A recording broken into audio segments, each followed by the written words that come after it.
and the presidency itself. Tandaan ninyo yun. Huwag kayong magkamali niyan.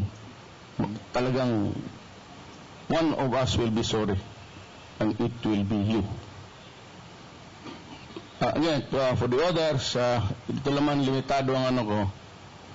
You will, kung sakali lang may problema kayo, sabi ko walang natin pera.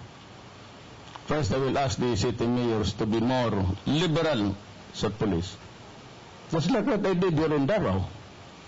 You have so many police cars. Gobyerno. Your communication sa gobyerno.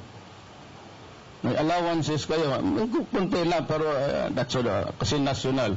Had it been local kayo, then kasali kayo sa mga goodies. But I will try to correct it. Now, I will put up a fund somewhere.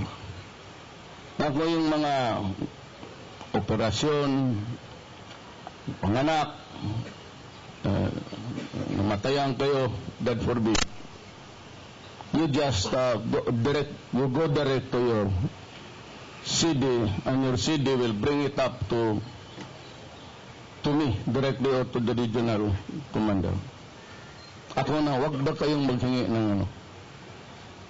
Ako na, kung may padala ako ang magpadala. For all of the police force. Yung mga kompromiso. Ngayon, kung nakapubuntis ka tapos ng anak, pangalawang asawa mo ay awa. Pareho na taaning dua. Wag na kayo maghingi dyan sa mga negosyante. Diretso ka na, sir, inform kay Presidente. Or I will ask somebody from this community na may pera, tulungan niyo. Basta hindi para sa akin, wala akong problema maghingi. I really do not mind. So yun lang ang ano ko sa iyo. Huwag kayo matakot magtrabaho. Huwag kayong takot mamata mo. Do not die. You die first, kawawa ka. Ang unahin mong patayin yung kalaban mong kriminal. Pupuntahan pa kita dito, Binginalda. Medalya kasing laki ng plato. Huwag kayong matakot sa trabaho niyo. Just do your duty. Lahat tayo. Do not nurture loyalty to me. I don't need it. I do not need adulation. All that I ask of you is do your duty according to the law. Yung patayan according to the revised penal code. Only if your life is in danger. How you interpret it. Kayong mga you graduated 2 years basic. PNPA 4 years. When I say reward, dead or alive, you know what that means. Binalik-balik ko yung lecture, nila ninyo ako inabot.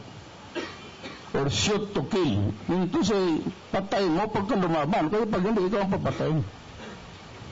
It's never thought in the criminal books na yung tao nakatali yung kamay, nakaluhod na barilin mo. Hindi tinuro sa inyo yan. Pero kung gawain mo, huwag mo lang akong palamin, pati yung human rights, gawin. Sigurado. Do your duty, nurture the love of country, and remain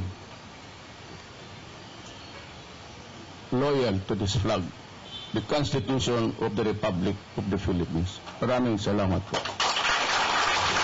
Thank you for the warm and inspiring words, President-elect Rodrigo R. Duterte.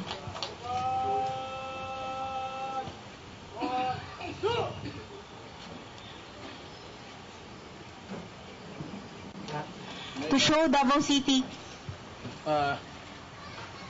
Sandali ma, may importante lang ako. I've been trying to relax. Sit down first. We've been trying desperately actually to save the kidnap, mga kababayan kong, kapatid kong Moro. Alam mo, ayaw kong makipag-away with anybody. But there will be a time ayaw ko lang sabihin kung ano, that I will have to confront Abu Sayyaf.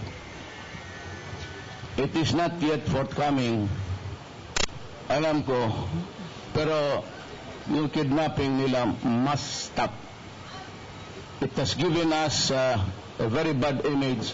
Tikas pa nga, please.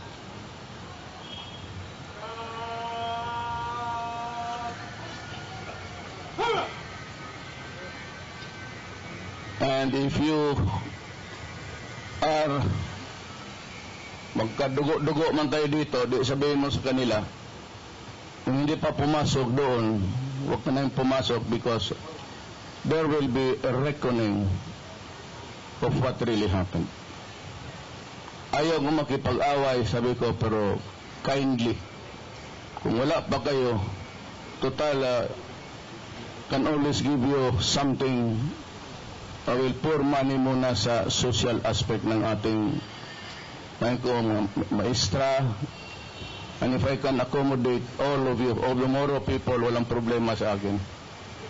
But avoid being a member of that Abu Sayyaf because there will be, I said, a reckoning one of these days. I was, we were able to negotiate, but apparently yung lalaki, yung kidnap na Italian sa Abu Sayyaf, Norwegian, hindi pa raw naka-cross because of the rough seas, I was told. I don't know if this is true, but we were able to negotiate for the release of Marites Flor, yung babae, the 38-year-old Filipina kidnap victim.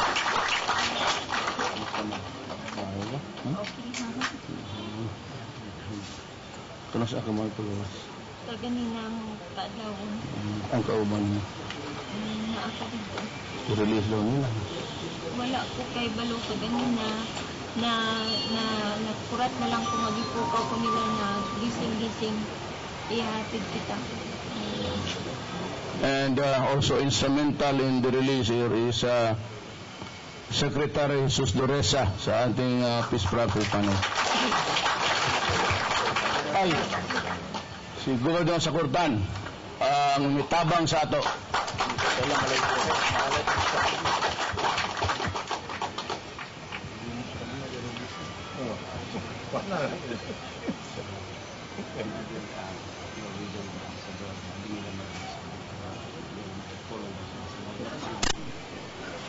Well, ang Norwegian ambassador kay abigod nilang madala na, pero siguro hopefully maluoy Allah basig ma-release na karong any short time. I hope. So niya nga rin matubang ko din na po magdugay because the Norwegian ambassador is there. He wants to talk to me and to the rest. Daghang salamat ha.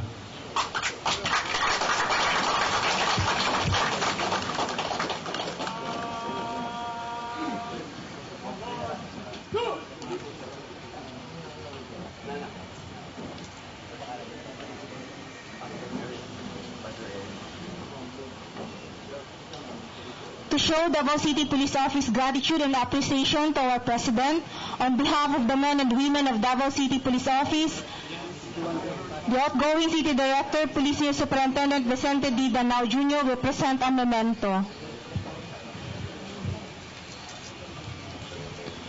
Likewise, the Association of Police Officers via Lateral Entry 11 will present a token to our President. To hand over the token is the Pole 11 President, Police Superintendent Angel B. Sumagaysay.